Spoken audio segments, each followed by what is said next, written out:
Alright, welcome back, boys and girls. Jump straight into it. This is a review on episode 5 of Moon Knight. I have to say I absolutely love this episode. This is what I've been waiting for. I know a lot of people would argue that this episode, to them, would have seemed like filler. But this episode, to me, was probably the strongest and best episode in the series so far. It dealt with Mark's true psychological fracture. It dealt with his origin. It dealt more with his backstory. You got to see what being Mark is really all about. And trying to keep these as spoiler free as I can because I know everybody's watched it. But I'm gonna apologize in advance. There might be some spoilers in here. I'm sorry. But that being said, yes, this is exactly what I love about Moon Knight. This was probably the most true Moon Knight episode so far this season. I really love the fact that, Mark and Steven had to come together and kind of work together to accomplish their end goal. They were interacting with each other. That was awesome to see. Far more than we've seen in previous episodes. The realization that Steven finally figured out that he is not the real person. He is a figment of Mark's imagination. He is a split personality. He is not the core personality or the body. Mark is the real person and the main personality.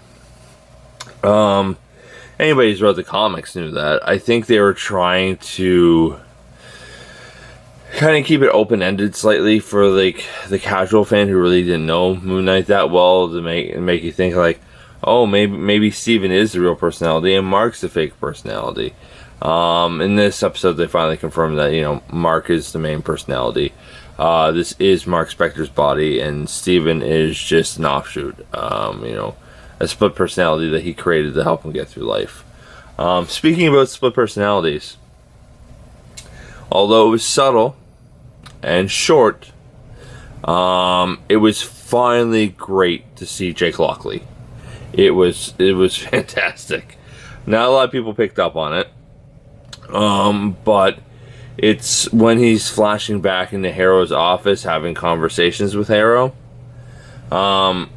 When it snaps back and it's Mark, but Mark's got the bandage on his nose and his face looks a little beat up, that's Jake. That's not Mark. That's not Steven. That's Jake Lockley. And even if you pay attention to his mannerisms, they're different than either Steven's or Mark's. And also his voice is a bit different too. He's got a little bit of that Brooklyn edge in there, like I was talking about in previous episodes. So it's looking like they're being somewhat respectful. It's not the full-on Brooklyn like it is in the comics, but then that could just be them because they didn't want to dive fully into it. Maybe this is just more of a subtle tip of the hat kind of thing. They just didn't want to do the big reveal yet. Or it could also be the fact that Oscar Isaac may struggle doing a Brooklyn accent. Who knows? But that being said, it was 100% Jake. Mannerisms were different. Voice was different. His appearance was different. Oh man, that was probably the one part of the episode where I probably squealed like a 15-year-old little girl. Not really, but I'm saying I was really excited. And so, oh man, and the end of the episode, people are worrying about, I think Steven's gone. I don't think Steven's gone. I think what we're going to find out in episode 6 is Jake's going to come out. We're going to know that Jake's another personality. And somehow, maybe Jake coming out is going to help Mark be able to bring Steven back from what ends up happening to Steven in this episode. Don't want to get too specific into what happens in Steven this episode, but let's just say Steven gets benched by the end of the episode, and we'll leave it like that. I forget her name, but the hippopotamus god was kind of funny. She was okay. She wasn't overly annoying, which I was kind of worried about by the way The last week ended. Just by the way she was greeting them at the end of the episode. I'm like, oh no, please don't have her be overly annoying. She wasn't. She was okay. She was tolerable. She was fine. And you know what? I really loved Ethan Hawke in this episode. I haven't disliked Ethan Hawke previously in the series and the other episodes, but I will say I think he gave his strongest performance in this episode, which is hilarious because he's playing a figment, a figment of, why I always get tongue-tied when I try to explain it. It goes in my head well, but when it tries to come out of my mouth, I feel like George W. Bush trying to give a speech. But yeah, he's basically a figment of somebody's imagination, sure. But that being said, like, he's not the real hero. He's, somebody's, fantasy interpretation through a lucid dream, basically, version of hero.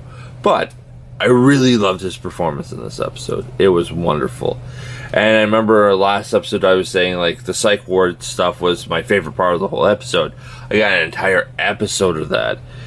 Like, this is Moon Knight. I felt like they could have, like, oh man, I really feel like they could have cut, like, half of episode 3 out and just gave us more of the Insane Asylum. That would have made episode 4, episode 4 a lot more tolerable to me. So I felt like episode 4 was really trying to, like, get to a certain point, and then they kept dragging their heels, and then we get to the psych ward, and it felt like the episode really opened up. And, oh man, I really, really feel like we should have spent more time in the psych ward last episode, and had and had this episode be a continuation of that. But I'll appreciate what I got. Overall, yeah, I'm really enjoying this episode. It kind of makes up for episodes 3 and 4. Episode 4. I'm pretty sure I really liked episode 3. It's all getting jumbled in my head right now. I'm trying to remember what episode's what. But I think it was 3 I really enjoyed. 4 was the one I kind of felt a little let down on. And 1 and 2 were okay. But 5 by far is my favorite episode. Yeah, anything more to say in this episode? So I don't want to give too much away. But I will say they definitely dealt more into the psychological aspect of Mark's psychology and how his mind works and how fractured he is and how truly broken it is.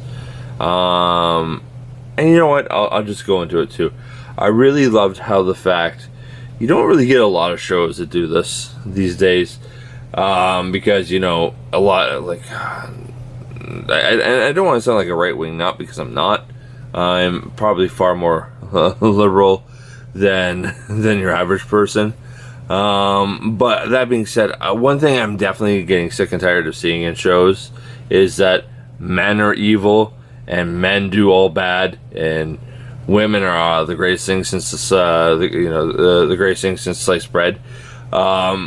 This like smashed that perception, where it dealt with Mark's mom being a complete monster and Mark's dad being the sympathetic hero that tried to hold the family together. Like, granted, yeah, something really horrible happens that sets Mark's mom into becoming a horrible monster. But that being said, she's a horrible monster that tortures her son and breaks him. Like, I get what happened and how horrible that was, but you have to understand, like, Mark's dealing with it too. And you can't constantly keep going on and blaming him, because the father didn't. The father understood what happened was an accident. He was a boy. He couldn't have known better. And he loves his son. And he wants to take care of his son. He wants to know, like, what happened was awful, but I don't blame you. It's not your fault. And I love you, and I'm going to be there for you. His mother, on the other hand, completely blames him for what happened, tortures him, treats him like crap, and shows herself to be a true ugly monster. And it's understandable why Mark didn't want to continue having a relationship with her, because she was just a god-awful human being. I'm sorry what happened, but it doesn't give you an excuse to be that awful, especially to your own child. So I was really glad that they actually showed how horrible a mother can actually be to their child, and didn't, show the mother as the beacon of hope and this amazing person. The father was the monster, because 9 out of 10, that's the trope a lot of shows and movies go for, is like the evil father but the good mother. And I liked how they flipped this, where it's like, the father did the right thing and the mother was a complete flippin' idiot. That being said, I really don't think I have much more to say on this episode, other than I feel like they kind of backed themselves into a corner, trying to tie everything up in one episode. I felt maybe if they had cut some of the filler out in previous episodes, they could have kind of pushed all this up, and maybe gave an episode and a half to tying everything up, instead of, trying to tie everything up in one episode. Because I feel like it's going to be too much to try to cram in like 50 minutes to an hour. But we'll see what happens. Alright, I'm looking forward to the next episode. Looking forward to shooting my thoughts out on it to you guys at some point. All the regular jazz. Like, share, subscribe, blah, blah, blah, blah, blah. I'm not trying to sound discontinuous about with what I'm saying. It's just like every YouTuber online says it. I know how annoying it is, so I get that perspective, but I also be on the YouTube end of it. I know how important it is.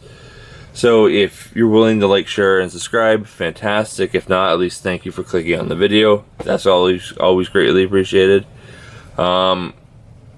Continue checking me out on YouTube. I'm trying to build up my Rumble page. It's barely anything at this point, but if you wouldn't mind occasionally checking in there, that'd be awesome too.